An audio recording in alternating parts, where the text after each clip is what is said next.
Question number 1 যেখানে বলা হচ্ছে রুট ওভার 0.8 এর মান কত। কোশ্চেনটি দেখো railway recruitment board group D 12-10-2018 সালের পরীক্ষায় দিয়েছিল। ঠিক আছে, তো কোশ্চেনটি দেখে বুঝতেই পারছো বর্গমূল সংক্রান্ত একটি কোশ্চেন, যেখানে পূর্ণবর্গ নয় এমন একটি সংখ্যার বর্গমূল করতে বলা হয়েছে। শুধু তাই নয়, আবার দশমিক রয়েছে, যেটা কিনা এক ঘর বাদে বা বিজোড় সংখ্যক ঘর বাদে দশমিক রয়েছে ডান দিক থেকে। তো এই টাইপের কোশ্চেন বা এই টাইপের অঙ্কের বর্গমূল করা, এই ধরনের সংখ্যার বর্গমূল করা খুবই শক্ত ব্যাপার, বা এই ধরনের সংখ্যার বর্গমূল কিন্তু সঠিক মান বেরোয় না, দশমিকের পরে বিন্দু বিন্দু আসতেই থাকে, মানে সংখ্যা আসতেই থাকে, মেলে না পুরোপুরি।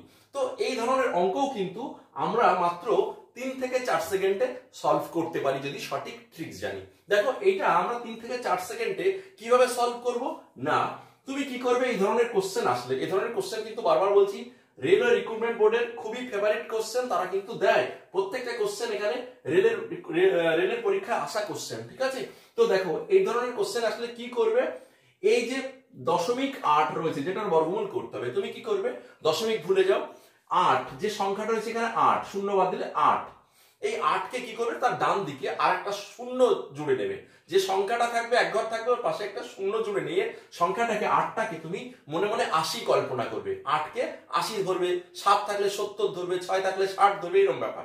ঠিক আছে, তাহলে 80 যখনই কল্পনা করলে 8 কে, তখন তুমি এই যে 80 কল্পনা করলে ভালো করে ভেবে দেখো 80-র কাছাকাছি মানে আগে বা পরে একটি পূর্ণবর্গ সংখ্যা নিশ্চয়ই আছে আর কাছাকাছি। তুমি ভাবলেই বুঝতে পারবে 80-র কাছাকাছি পূর্ণবর্গ সংখ্যা কোনটা, 80-র পরে রয়েছে 81 আর তার আগে রয়েছে 64। তুমি কাছাকাছি কোনটা 81, এই 81 কে মনে মনে বর্গমূল করো, 81 তো পূর্ণবর্গ সংখ্যা, 81 কে মনে মনে বর্গমূল করো, তাহলে তুমি সহজেই বলে দেবে 81 বর্গমূল করলে কত হয়, 81 রুট ওভার 81 মানে কত হয় 9। তাহলে রুট ওভার 81 মানে যদি 9 হয়, তাহলে এটাকে তো তুমি 80 ধরেছো, রুট ওভার 80, 80-র মান কি হবে, উত্তরটা 9-এর থেকে একটু কম হবে, 9-এর থেকে সামান্য কম হবে, কারণ এর থেকে 1 কম, তাহলে এর মানটাও বর্গমূলের মানটাও কি হবে, 9-এর থেকে সামান্য কম হবে। এইবার তুমি কি করবে, 4টে অপশনস রয়েছে, তুমি অপশনের দিকে তাকাবে কোন অপশনটা 9-এর থেকে একটু কম আছে, 9-এর থেকে একটু কম। কি করে করবে 9-এর থেকে একটু কম, কি করে করবে, এই যে দশমিক বিন্দুগুলো আছে না, এই দশমিক বিন্দুটাও কি করবে, এক ঘর ডান দিকে সরিয়ে নেবে। দেখো 0.964 ছিল, এটাকে তুমি এই দশমিক বিন্দু এক ঘর ডান দিকে সরিয়ে নিয়ে এটাকে 9.64 কল্পনা করো। 9.64 মানে কি, 9-এর থেকে তো বেশি, এটা 9-এর থেকে বেশি, কিন্তু উত্তরটা হওয়ার কথা ছিল কি 9-এর থেকে একটু কম, মানে 8 পয়েন্ট সামথিং, মানে 9-এর কাছাকাছি প্রায়। তাহলে এটা তো 8-এর থেকে 9-এর থেকে বেশি হয়ে যাচ্ছে, তাহলে তুমি সহজেই বলতে পারো এটা তোমার উত্তর হবে না। ঠিক আছে, এটাকেও এক কাজ করো, ডান দিকে একবার সরিয়ে দাও, তাহলে দেখো এই পয়েন্টটাকে একবার সরিয়ে কল্পনা করবে, তাহলে 6.94, যেটা কিন্তু 8 পয়েন্ট সামথিং হওয়ার কথা বা 9-এর থেকে একটু কম হওয়ার কথা, এটা কিন্তু 9-এর থেকে অনেক কম, তাহলে এটাও তুমি নিশ্চিন্তে বলে দিচ্ছ এটা উত্তর হবে না। ঠিক আছে, এবার দেখো এটা এক ঘর পয়েন্ট সরিয়ে দিলে কি দাঁড়াচ্ছে, 8.94, মানে 8.94, যেটা হওয়ার কথা ছিল যে 9-এর থেকে একটু কম, 8.94।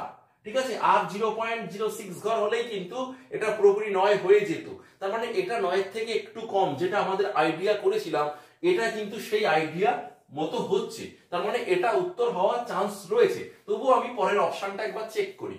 ঠিক আছে, পরের অপশনটা দেখো, এখানে এক ঘর দশমিক বিন্দু সরিয়ে দিলে এটা 9.84, 9.84 মানে কি 9-এর থেকে বেশি, তাহলে এটা হবে না, তাহলে হলো একমাত্র যেটা এটা পড়েছিল এটাই অ্যান্সার, সঠিক অ্যান্সার এটাই। আমি 3 থেকে 4 সেকেন্ড কেন বলেছি, কারণ 4টে অপশনের মধ্যে তোমাকে মিনিমাম 3টে অপশন টেস্ট করতেই হবে, 3টে অপশন টেস্ট করতে মিনিমাম 3 সেকেন্ড লাগবে, সেই জন্য 3 থেকে 4 সেকেন্ডে কিন্তু এই ধরনের কোশ্চেনের অ্যান্সার তুমি বলে দেবে। যদিও এই রুট 0.8 এর কিন্তু 0.8 আন্ডার রুট 0.8 এর কিন্তু সঠিক মান হয় না, এটা আমরা অ্যাপ্রক্স মান পেলাম প্রায়। ঠিক আছে, তো চলো এই আশা করি ট্রিক্সটা বুঝে গেছো। এবার 2 নম্বর কোশ্চেন সলভ করি, সেম টাইপের কোশ্চেন। দেখো রুট ওভার 0.6 এর মান চাইছে, যেটা আরআরবি গ্রুপ ডি 5-10-2018 সালের পরীক্ষায় এসেছিল। ঠিক আছে, তো এর ক্ষেত্রেও আমি এই 0.6 ছিল, এটাকে একটা শূন্য লাগিয়ে এটাকে আমি যদি মনে মনে কত হচ্ছে 60 কল্পনা করলাম, তাহলে 60-এর কাছাকাছি পূর্ণবর্গ সংখ্যা, 60-এর পরে রয়েছে 64 রয়েছে, আগে রয়েছে 7 7 49 অনেক দূরে, আমি কাছাকাছিটা নেব, 64, 60-এর থেকে বেশি, এটা রুট করলে কত আসে? এটা রুট করলে 8 আসে। তার মানে 60-এর রুট 8-এর থেকে একটু কম হবে, মানে কি 7 পয়েন্ট সামথিং আসবে, 7 পয়েন্ট সামথিং আসবে। তুমি অপশনে তাকাও, এক ঘর করে ডান দিকে পয়েন্টটাকে সরিয়ে দাও, এটা 9 পয়েন্ট, এটা তো হবেই না, আমার হতে হবে 7 পয়েন্ট। এটা দেখো 8 পয়েন্ট, মানে এটাও হবে না, এটা পয়েন্ট 8 পয়েন্ট হয়ে যাচ্ছে, এটাও হবে না। তাহলে এটা পড়ে থাকলে এটা নিশ্চিত হবে দেখো 7 পয়েন্ট। ঠিক আছে, 7 পয়েন্ট যেটা হওয়ার কথা ছিল। বোঝা গেল? অপশনগুলো ইজি আছে, এবং এরকম অপশন থাকলে তুমি রেলের পরীক্ষা, এগুলো অপশনগুলো তো আমি নিজে বানাইনি, রেল দিয়েছিল অপশন, সেই অপশনই তোমাদের সামনে তুলে ধরেছি। সুতরাং অপশন এরকম থাকে যেখান থেকে আমি সঠিক উত্তর খুব সহজেই বেছে নিতে পারছি অঙ্কটা, মানে ডিটেলস না করেও। ঠিক আছে, তো আশা করি বুঝে গেছো। তাহলে 3 নম্বরটা তোমাদের আমি হোমওয়ার্ক দিলাম, এইভাবে শর্টকাট মেথডের সাহায্যে 3 নম্বর কোশ্চেন দেখো 0.5 এর বর্গমূলের মান কত, মানে একই টাইপের কোশ্চেন, এটাকে এইভাবেও তুমি লিখতে পারতে, √0.5 এর মান কত, এর মান কত। ঠিক আছে, তাহলে এটা তোমরা নিজেরা সমাধান করে কমেন্ট সেকশনে অ্যান্সার জানাও। 4টে অপশনস দিয়েছি, কোনটা সঠিক উত্তর হবে কমেন্ট সেকশনে জানাও। ঠিক আছে, তো আশা করি শর্টকাট ট্রিক্সটা তো বুঝলে। এইবার প্রশ্ন হচ্ছে, যদি 4টে অপশন আগামীতে এরকম মানে গ্যাপে গ্যাপে না থেকে খুব কাছাকাছি ক্লোজ অপশন থাকতো, মানে এই যে এরকম থাকতো উত্তর, যেটা যে 0.894 একটা অপশন এরকম থাকতো, 0.896 বা 0.897 এরকম কাছাকাছি অপশন থাকতো, 0.892 এরকম অপশন থাকতো, তাহলে সেখান থেকে আমি সঠিক উত্তর কিভাবে বেছে নিতাম। ঠিক আছে, তাহলে ডিটেলস মেথডটা সেইখানে আমার জানা জরুরি, যদি এরকম কাছাকাছি অপশন দিয়ে দেয়। ঠিক আছে, তাহলে দেখো ডিটেলস মেথডটাও তোমাদেরকে একটু বলে দিই। এটার অ্যাকচুয়ালি সঠিক মান তো পাওয়া যাবে না, কিন্তু অ্যাপ্রক্স বা কাছাকাছি মান পাবো। তো কাছাকাছি মান পাওয়ার জন্য আমরা কি করব, যেমন এই সংখ্যাটা থাকবে একটা শূন্য দিয়ে, মানে দশমিকের পরে এক ঘর ছিল, তো সবসময় দশমিকের পরে 2 ঘর বা জোড় সংখ্যক ঘর বানাবে। তো 2 ঘর বানালাম কি করে, একটা শূন্য দিয়ে জোড় সংখ্যক বানালে এইবার কি করবে, এইবার তোমার কাজ হচ্ছে এই যে 80, 0.8 ছিল, এটাকে 0.80 বানালাম, মানে 80 বানালাম। 80-র কাছাকাছি, 80-র কাছাকাছি পূর্ণবর্গ সংখ্যা কোনটি, তুমি খুঁজলে সহজেই পেয়ে যাবে। 80-র কাছাকাছি পূর্ণবর্গ সংখ্যা হচ্ছে 81। তুমি 0.8 ছিল, 0.8 ছিল, সেটাকে 0.80 বানিয়েছো। এর কাছাকাছি পূর্ণবর্গ সংখ্যা হচ্ছে √, মানে 81। তুমি 81 কে রুট করলে কত আসতো, 9। ঠিক আছে, এইবার তোমার 80, যেহেতু তুমি এটাকে 80 ধরেছো, তাহলে অবশ্যই 9 থেকে কি হবে, কম হবে। তুমি কি করবে, এই 80-র নিচে 81 হলে 9 হতো, সেই 9 লিখবে। ঠিক আছে, 81 হলে 9 হতো, সেটা লিখলে। এইবার লিখে কি করবে, তুমি এই 81 থেকে এটা ছোট না বড়, 81 থেকে অবশ্যই ছোট, তাহলে উত্তরটা এই 9 থেকে কম হবে না বেশি হবে, নিজের মনকে প্রশ্ন করবে, দেখবে উত্তর বলে দেবে যে কম হবে। কম হলে কি করবে, এখানে মাইনাস করবে। ঠিক আছে, এবার তুমি ধরো এখানে 80-র কাছাকাছি, আগে 80-র আগে পূর্ণবর্গ সংখ্যা 64 ছিল, সেই 64 যদি এখানে ধরতে, √64 নিতে, তাহলে 8 হতো। তুমি যদি এখানে 8 দিয়ে শুরু করতে, তাহলে 80 √80-র মানটা কত হতো, 8-এর থেকে বেশি, সেই ক্ষেত্রে তোমাকে এখানে প্লাস দিতে হতো। ঠিক আছে, আর যদি আরো ডিটেলসে শিখতে চাও, দেখো উপরে লিংক দেওয়া আছে আমাদের KS কম্পিটিটিভ ম্যাথস ইউটিউব চ্যানেলের, সেই লিংকে গিয়ে এই ধরনের অঙ্ক আরো ডিটেলসে করানো আছে, দেখে নিতে পারো।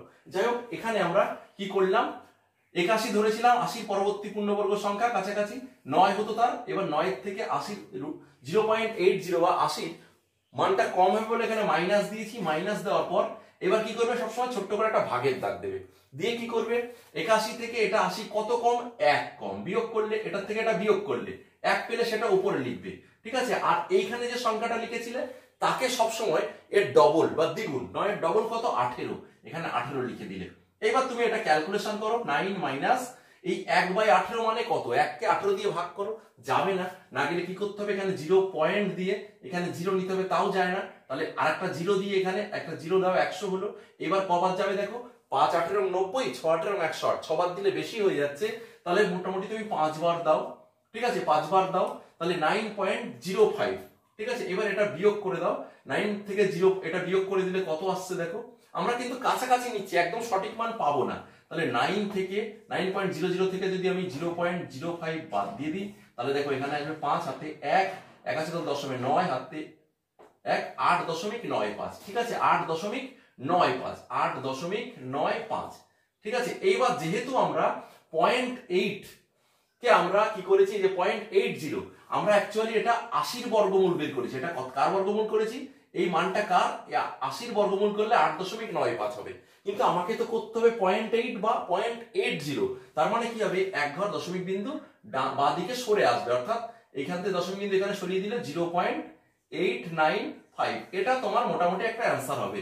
এবার তুমি অপশনে খোঁজো 0.895 আছে কিনা। হ্যাঁ, এই যে 0.895 নেই, কিন্তু 5 এর কাছাকাছি 894 আছে, তার মানে এটা তোমার রাইট অ্যান্সার। ঠিক আছে, একেবারে অত কাছাকাছি থাকবে না, এটাও তো আমাদের প্রায়, এটা তো সঠিক না, প্রায় এটা। ঠিক আছে, যেহেতু আমি এখানে ভাগটা কিন্তু আরো যেত, 5 8 90 মেলেনি, আরো যেত, এখানে আবার 5 বার যেত, আবার যেত, তাহলে প্রায় নিয়েছি বলে কাছাকাছি মানটা আসবে, একদম সঠিক মানটা এখানে পাবো না। ঠিক আছে, এটা হচ্ছে ডিটেলস মেথড। আশা করি ডিটেলস মেথডটা বুঝেছো আর শর্টকাট ট্রিক্স তো শিখেছোই। তাহলে একটা তোমাদের হোমওয়ার্ক দেওয়া আছে, এটা তোমরা কমেন্ট করে অ্যান্সার জানাও। ঠিক আছে।